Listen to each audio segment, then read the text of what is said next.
శ్రీరమణులు అందరికీ అన్నివేళలా అందుబాటులో ఉండడం వారి దయార్ద్ర హృదయానికి నిదర్శనం. అందరితో కలిసి భోజనం చేసేవారు. తెల్లవారుజామునే 2 గంటలకు నిద్రలేచి వంటింట్లో కూరలను తరిగేవారు.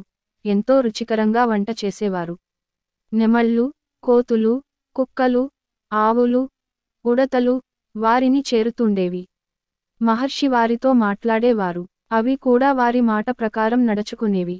ఒకసారి ఒక కోతి తన బిడ్డనెత్తుకొని భగవాన్ని చేరబోయింది. చుట్టూ ఉన్న వాళ్ళు ఆ కోతిని తరిమి వేయబోయారు. అయినా ఆ కోతి మహర్షిని సమీపించి తన బిడ్డను వారికి చూపింది. అప్పుడు మహర్షి, మీరు పిల్లలని, మనుమలని తీసుకు వస్తున్నట్టు అది తన బిడ్డని నాకు చూపడానికి వచ్చింది.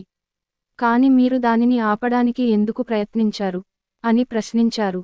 కోతి వారి దగ్గర కొంతసేపు ఉండి సంతోషంతో వెళ్ళిపోయింది. శ్రీ భగవాన్ తన తల్లి గారి తర్వాత లక్ష్మి అనే ఆవుకి ముక్తినొసగారు. శ్రీ భగవాన్ చాలా సందర్భోచితంగా మాట్లాడేవారు. చిన్నతనంలో వారికి పాఠం చెప్పిన ఉపాధ్యాయుడు తిరువణ్ణామలై వచ్చారు. భగవాన్ తాను రచించిన ఒక రచనను ఆయనకు చూపించారు. ఆయన మెచ్చుకుని దానిలోని కొన్ని పద్యాల గురించి ఎన్నో ప్రశ్నలు వేశాడు.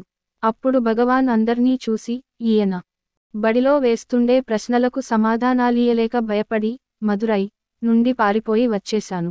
మళ్ళీ నన్ను ప్రశ్నించడానికి ఇంత దూరం వచ్చారీయన చూడండి అన్నారు. అమెరికా దేశస్థురాలు ఒకామె ఆశ్రమానికి వచ్చింది. ఆమెకు నేల మీద మఠం వేసుకు కూర్చోవడం చేతకాక కాళ్ళు మహర్షి వైపు చాచి కూర్చున్నది. భారతీయ సంప్రదాయం ప్రకారం అట్లా కూర్చోవటం అగౌరవ సూచకమని ఆమెకు తెలీదు. ఒక భక్తుడామెని సమీపించి కాళ్ళు ముడుచుకు కూర్చోమని చెప్పడు. భగవాన్ దీనిని గమనించి ఆమెను బలవంతం చేయటం తగదు అని చెప్పారు. అయినా భక్తులు ఒప్పుకోకపోవటంతో భగవాన్, ఓహో అట్లాగా, అయితే నేను కాళ్ళు చాపుకు కూర్చోవడం వలన ఇతరులను అగౌరవ పరుస్తున్నానన్నమాట. నువ్వు చెప్పింది నాకు వర్తిస్తుంది కదా అంటూ ఒక రోజంతా మఠం వేసుకు కూర్చున్నారు. వారు తిరిగి మామూలుగా కాళ్ళు చాచుకు కూర్చునేట్టు చేయడానికి ఎంతమంది భక్తులు వేడుకోవాల్సి వచ్చిందో. భగవాన్ చాలా పొదుపరి. ఒకసారి వారి కౌపీనం చిరిగితే దగ్గరలో ఉన్న పొదలోకి వెళ్ళి దాని ముల్లుని తుంపి దానికి బెజ్జం పెట్టి సూదిలాగా చేసుకున్నారు.